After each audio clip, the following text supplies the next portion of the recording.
Hello dear friends, my name is Soai and I am a little over 1 year old now.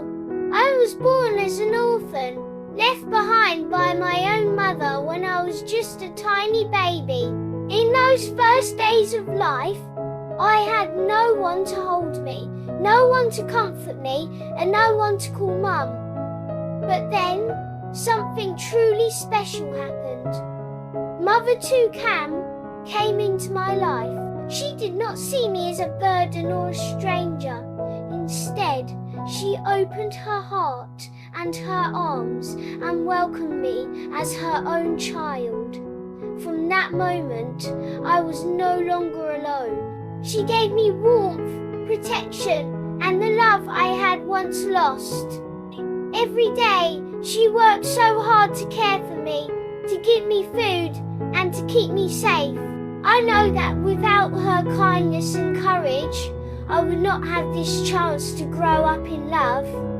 To me, she is not only a mother, she is my miracle. So today, I want to say thank you to my mum, and thank you to everyone who has been supporting her. Please give Mother Lytucam a like and a subscribe so she can continue to stay strong and keep building a better life for us. Your support means the world to us. With all my little heart. Thank you so much, everyone.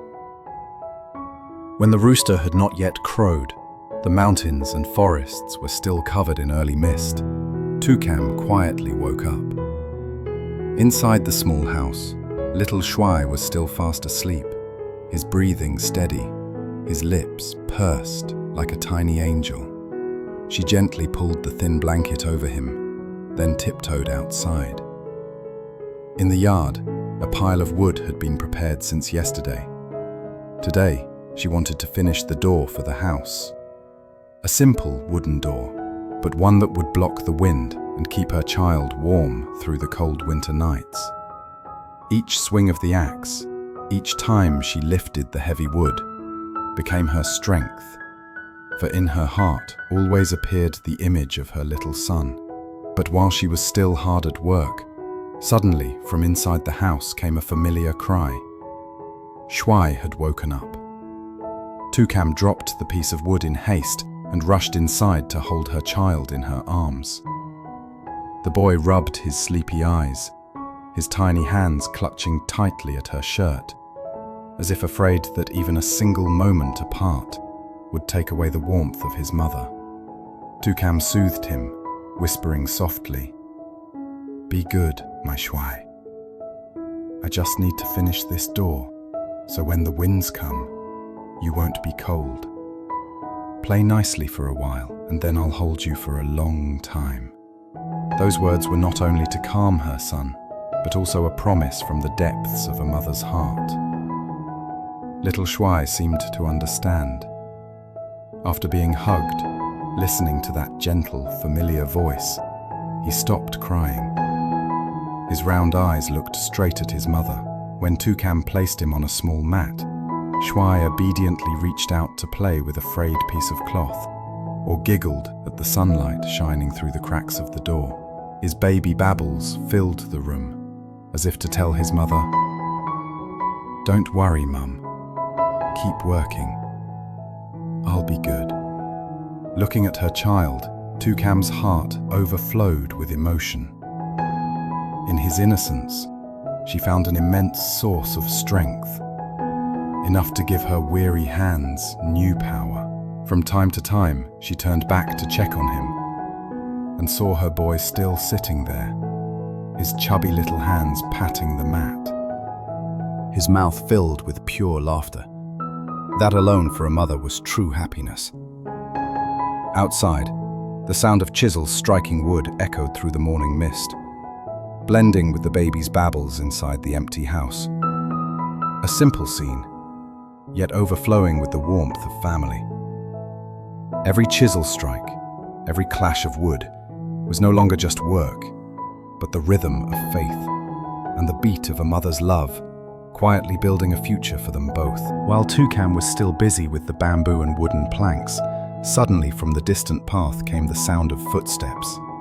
a man named Tien appeared, a large roll of water pipes carried on his shoulder, his faded soldier's shirt, his sunburned face marked with the lines of hard labor, but in his eyes shone sincerity. He set the roll of pipes down in the yard, wiped the sweat from his forehead, and smiled. "Hello, Lytucam. Today I brought some plastic pipes to help bring clean water for you and your child." Lytucam quickly stood up, her hands still covered with wood dust, her voice trembling. "Thank you so much. I've troubled you too many times already." Tien looked around the half-finished house, nodded thoughtfully. "Hardship comes to everyone. Don't worry, I'll connect the pipes from the mountain stream down here, so you and your child will have water for daily life." Lytucam's eyes lit up with indescribable joy. They might look like just a few simple plastic pipes, but to her, it was a gift more precious than anything. A house with a door, clean water to drink, and above all, the kindness of people. From inside the house, little Zoe called out with baby babbles, his clear voice adding even more happiness to the peaceful morning. Lytucam felt a little embarrassed. "Please, come inside and have some water first." Inside the bare brick house, still without plaster, dim lights streamed through a small window, drawing pale streaks across the earthen floor. Lytucam invited Tien to sit on an old mat spread in the middle of the room. She carefully poured water from a plastic bottle, the clear stream making a soft sound as it filled the cup, then gently placed it in front of him. Lowering her head slightly, she spoke hesitantly. "I am truly grateful for all the help you've given me and my child. But I also feel uneasy, because yesterday your wife came. I'm afraid your family might misunderstand." Tien accepted the cup, his sunburned hands steady and measured. He smiled kindly. "Don't worry. I've explained everything at home. Helping you is simply because I saw how hard life was for you and your child. As neighbors, I couldn't just ignore it. There's nothing else behind it." Hearing this, Lytucam felt a weight lift from her heart, as if an invisible burden had been released. She hugged little Zoe in her arms.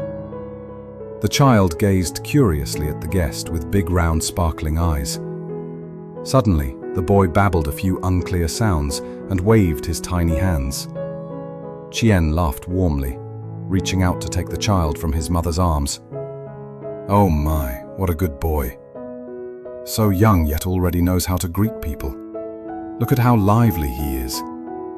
One day he will surely grow up to be capable and strong." Zoe sat snugly in the man's arms, his chubby hands clutching the calloused finger, chewing on a small piece of bread while laughing joyfully. The scene made the entire house seem to shine with light. Lytucam looked at her son, eyes moist with tears, filled with both tenderness and pride. Tien gently soothed the child while adding in a warm voice, "You see, with a child this good, you must try even harder to raise him well. Don't worry, life will change. As long as you stay strong and care for your boy, there is nothing you cannot overcome." The three of them sat together around a few simple cups of water.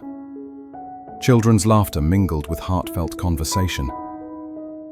Tien stood up, brushed the dust from his pants, looked at Lytucam and baby Shuai, then smiled kindly. "Stay inside, you two. I'll go for a while and be back soon." With those words, he lifted the heavy roll of pipes onto his shoulder and stepped quickly into the yard. Lytucam carried her child to the doorway, her eyes following the man in the faded soldier's shirt, his back slightly bent under the weight, yet still steady and firm. The path to the mountain spring was winding, the forest deep green, its leaves still wet with lingering night dew. Each step Tien took left a mark on the muddy red soil after the rain. He reached the stream, where clear water trickled between moss-covered stones.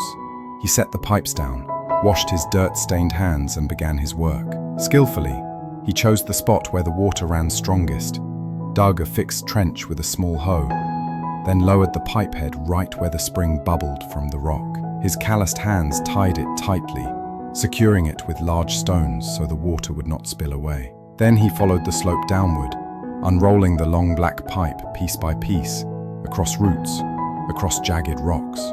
Sweat streamed down his forehead, his shirt soaked through, but he never stopped. Every meter of pipe laid was a piece of joy, a new hope for the mother and child waiting in the small house below. Tien toiled for hours in the forest rain. One pipe after another stretched along the hillside, until finally it reached the pond beside the house. He carefully installed a valve, opened it, and instantly, cool water burst forth, gurgling into a bamboo trough, carrying with it a simple happiness. When everything was done, he quickly wiped his wet hands. His face was beaded with sweat, but his eyes shone with quiet satisfaction. Returning to the house, he saw Lytucam waiting. He bent down to adjust the bamboo door, wedging in a few more wooden slats so the home would stand stronger, shielded against wind and rain. Before leaving, Tien looked at the mother and child, his voice warm. "Now you have clean water. Stay here with peace of mind. I must go. There is still work at home." Lytucam answered with a choked thank you, her eyes following the rugged yet kind man as he walked away into the forest rain, leaving behind a small house that suddenly felt a little warmer. The rain still dripped outside the eaves, mingling with the quiet sigh of the young woman.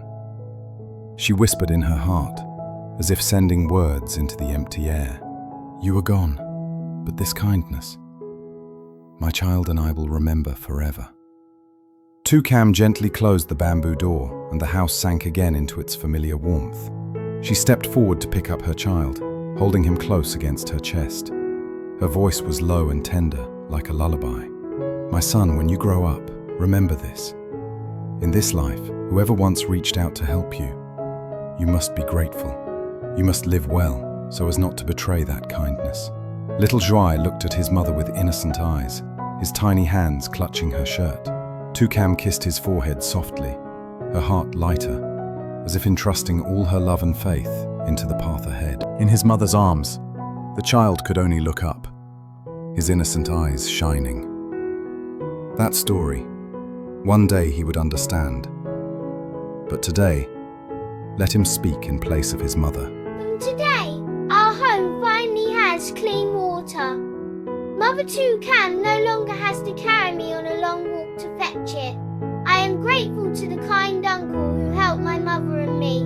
I also hope everyone will care for us and support my mother with a like and a subscribe to this channel so she can have more faith and strength to raise me well. Thank you for listening to my mother's and my story. See you again in the next episode, where many new things are waiting for us.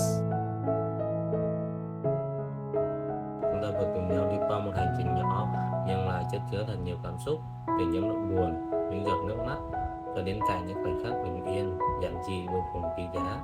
Cảm ơn bạn đã đồng hành và lắng nghe đến tận những giây phút cuối cùng. Mỗi một lượt xem, mỗi một ánh mắt dừng lại, mỗi một trái tim cùng đồng cảm đều là nguồn động lực để cho những câu chuyện như thế này được tiếp tục viết nên. Nếu cuộc sống còn buồn bề, đôi khi chỉ cần những giây phút lắng lại, bạn sẽ nhận ra rằng niềm tin, lòng nhân ái và sự sẻ chia luôn có sức mạnh chữa lành kỳ diệu. Và cũng chính nhờ có bạn, người không ai dành thời gian quý giá để đồng hành, mà hành trình của nhân vật trong câu chuyện này trở nên trọn vẹn hơn, ấm áp hơn. Dù phía trước vẫn còn nhiều chông gai, nhưng chỉ cần trái tim con người biết hướng về nhau thì bóng tối nào cũng sẽ được soi sáng bởi một tia hy vọng. Xin gửi đến bạn lời cảm ơn chân thành nhất. Hẹn gặp lại các bạn trong các tập tiếp theo, nơi câu chuyện còn tiếp tục mở ra và những bước chân kiên cường luôn mơ ước lặng lẽ và niềm tin chưa bao giờ tắt. Cảm ơn các bạn rất nhiều. Chúc các bạn luôn bình an.